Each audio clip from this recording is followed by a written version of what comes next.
O profeta Amós era um homem de Deus, humilde, nascido no campo, uma pessoa simples, de uma cidade pequena da Judéia chamada Tecoia. O seu nome tem um significado, bem distinto dos demais nomes que são mais comuns entre nós, O significado do nome de Amós significa carregar, que tem o sentido de carregar. E a gente já entende pelo nome de Amós o tamanho do chamado dele, o tamanho do propósito que estava sobre a vida dele e o peso da glória que estava sobre a vida dele. O nome dele é carregado, carrega a responsabilidade. Porque o profeta, ele carrega ministério, ele carrega a responsabilidade, ele carrega a mensagem do Senhor e ele carrega o poder de Deus na sua vida. E é um grande poder, é uma grande responsabilidade. Não é verdade?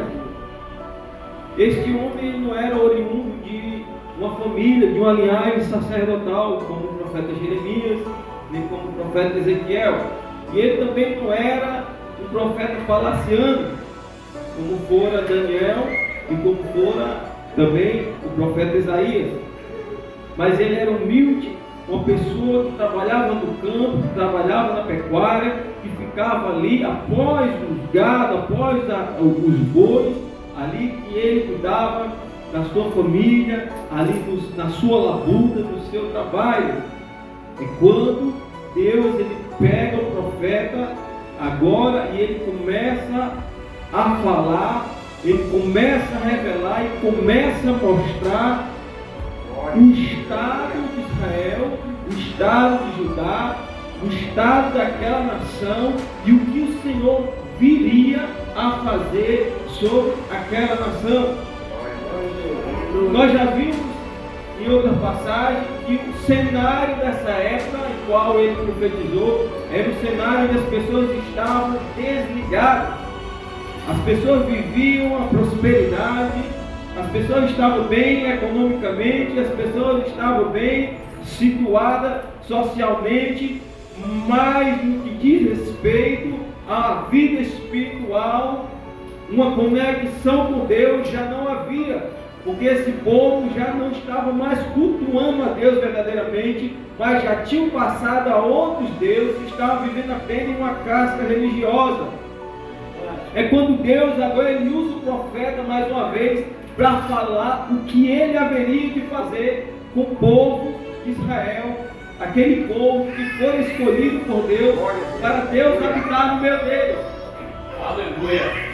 Agora veja só você, a ira de Deus como se acendeu perante o pecado daquela nação. A primeira coisa que ele quer fazer aqui no capítulo 7, ele manda o que? Uma praga de gafanhotos. Ele manda uma praga de gafanhotos para corroer ali, para corroer a relva, para corroer a Eva, para acabar com tudo. E agora o profeta, ele está a par de tudo aquilo que está acontecendo e ele ora ao Senhor. E ele pede para Deus cessar com a praga de gafanhoto, porque Jacó era pequeno e não ia conseguir se levantar. Aquele povo era pequeno, aquele povo ali era humilde e não ia conseguir prosperar novamente. E o mais inusitado, queridos, é que o profeta ele ora e agora Deus atende. E Deus se arrepende de mandar uma praga de gafanhoto e agora suspende e diz: isso não acontecerá.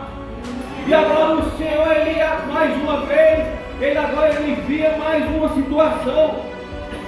Agora ele manda fogo para consumir o abismo. E agora ele já queria consumir também a terra. E o profeta mais uma vez, vendo a situação como estava calamitosa, como o pecado da nação, acendia a ira de Deus, mais uma vez ele ora.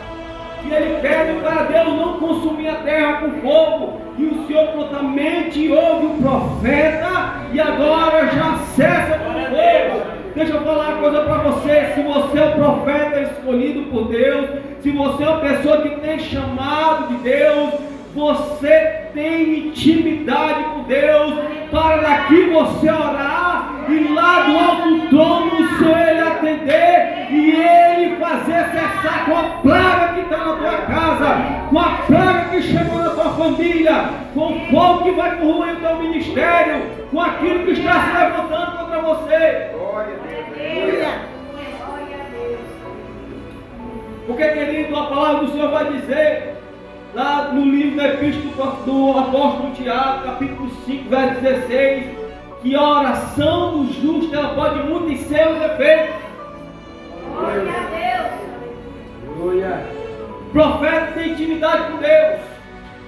O profeta é aquele que é escolhido por Deus, aquele que era eleito por Deus, que tinha exclusividade com Deus. Nessa época os profetas eles tinham exclusividade com Deus, não era todo mundo, mas Deus elegia, escolhia eles para falar através dele, para profetizar através dele, para operar os sinais através dele.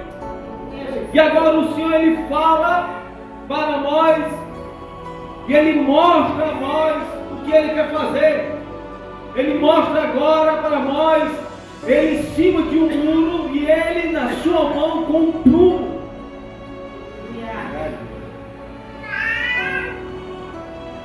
Ele agora vê o Senhor com um prumo na mão, em cima de um muro. E ele fala para o profeta: o que tu vê, Amós? E Amós agora ele fala: eu vejo o Senhor com um prumo na mão. Aleluia. Aquele povo que foram escolhidos por Deus, que foram eleitos por Deus para ser nação do Senhor, para Deus habitar no meu meio, agora já estavam fazendo algo diferente do que era para eles fazer. Eles estavam fora do prumo. Era para ele estar cultuando a Deus, ele já não mais cultuava a Deus. Era para ele estar ofertando ao Senhor, ele estava ofertando a Baal. Era para eles ir a Jerusalém, eles estavam indo para Betel, eles estavam indo para Beceba, eles estavam indo para Dan, eles estavam indo para Gilgal, mas já não estavam mais cultuando ao Senhor. E o Senhor ele observa e vê que aquele povo estava vivendo em religiosidade, estava vivendo de aparência, e com o Senhor não dá para viver de aparência, querido, porque Ele é vivo, Ele é reto, Ele é glorioso, Ele é imponente, Ele tem o poder, Ele tem a glória, Ele tem a autoridade no céu, na terra e embaixo da terra. Não adianta você dizer que é crente e você não confessar o Senhor. Não adianta você dizer que congrega e você não vir à casa do Senhor. Não adianta só você confessar e você não crer no nome do Senhor. Aleluia. E o povo estava assim. É quando o Senhor ele chega agora ali no capítulo 5 do profeta Amós e ele fala: olha, não passe a Betel, não passe a Gilgal, mas antes vem até mim. O que é que você está falando? Não adianta só você ir para a igreja, não adianta só você ofertar, não adianta só você ir lá cultuar, porém, mas você tem que em primeiro lugar me buscar. O que é que a palavra do Senhor diz? Buscar em primeiro o reino de Deus e sua justiça, e as demais coisas serão o quê? Acrescentadas.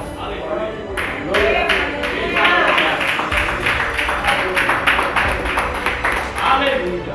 Deus agora diz que vai colocar um prumo no meio de Israel.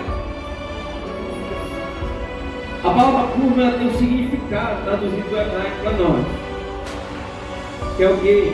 Desbastar, cortar o que é não necessário, podar. O Senhor agora ele vai entrar com espada no meio da casa de Israel. O Senhor agora ele vai tirar aquilo que não pertence a ele. O povo pecou contra o Senhor, o povo ignorou o Senhor, o povo abdicou do Senhor.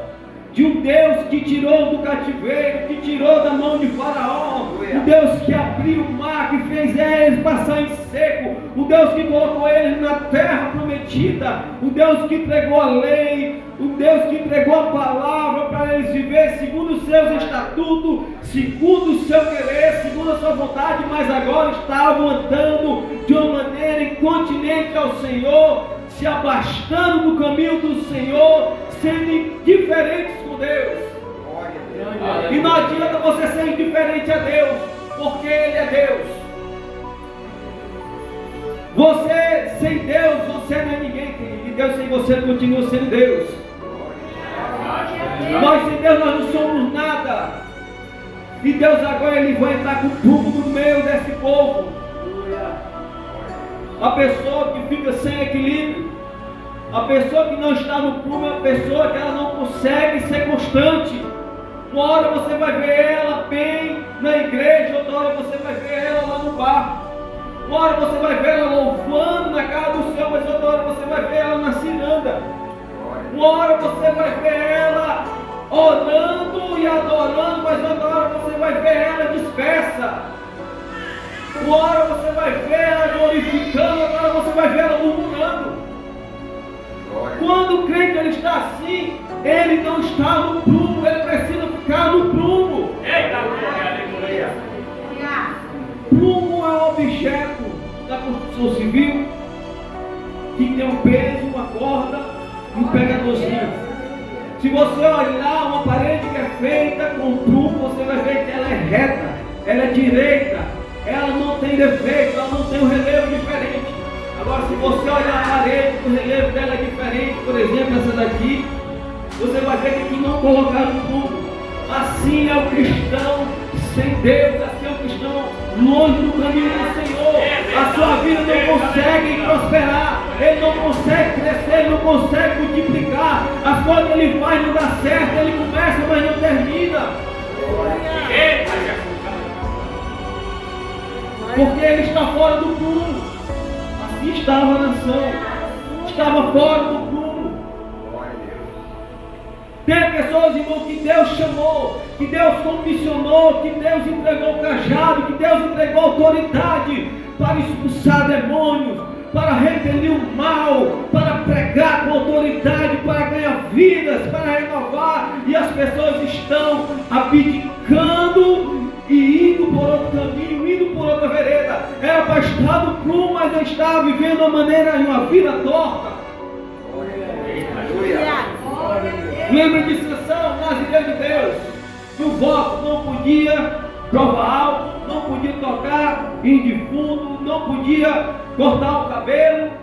O que é que acontece? Ele caiu, ele foi preso, furaram os seus olhos, o fizeram de escravo, para que ele viesse perceber o tamanho do Deus que estava sobre a vida dele.